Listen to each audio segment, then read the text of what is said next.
Walong senyales na ikayayaman ng tao pagdating ng panahon.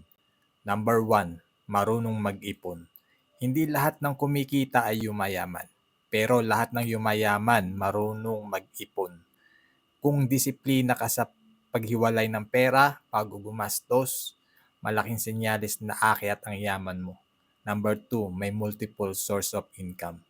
Hindi lang iisa ang pinagmulan ng pera, yung may negosyo, investment o side hustle bukod sa trabaho. Mas mabilis ang pagyaman kasi hindi nakadepende sa isang income lang. Number 3, marunong maghintay at magtiis. Ang tunay na yayaman ay hindi padalos-dalos. Marunong magtiis sa maliit na luho ngayon para sa mas malaking reward bukas. Number 4, marunong gumamit ng utang. Hindi lahat ng utang masama. Ang yayaman, marunong gumamit ng good debt para sa negosyo o investment at hindi sa luho.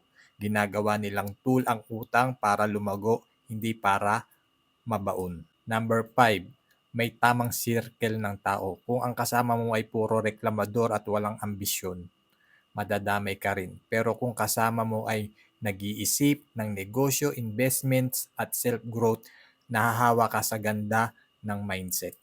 Number 6. Number 6 na, no? Number 6, marunong mag-adjust at matuto. Ang yayaman ay hindi natatakot sa pagbabago. Kung marunong kang mag-adapt sa bagong skills, teknolohiya at opportunities, hindi ka maiiwan. Yung iba natatakot pero ikaw tuloy-tuloy ang growth. Number 7, may disiplina sa lifestyle.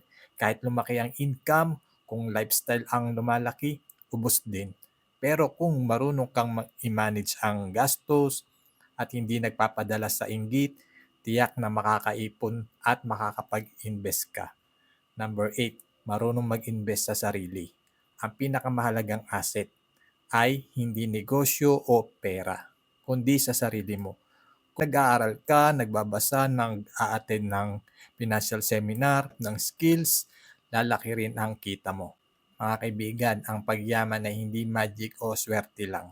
Ito ay resulta ng tamang habits, tamang mindset, at tamang disiplina. Kung meron ka na sa mga senyalis na ito, huwag mong bitawan dahil yan ang magdadala sa iyo sa masaganang kinabukasan.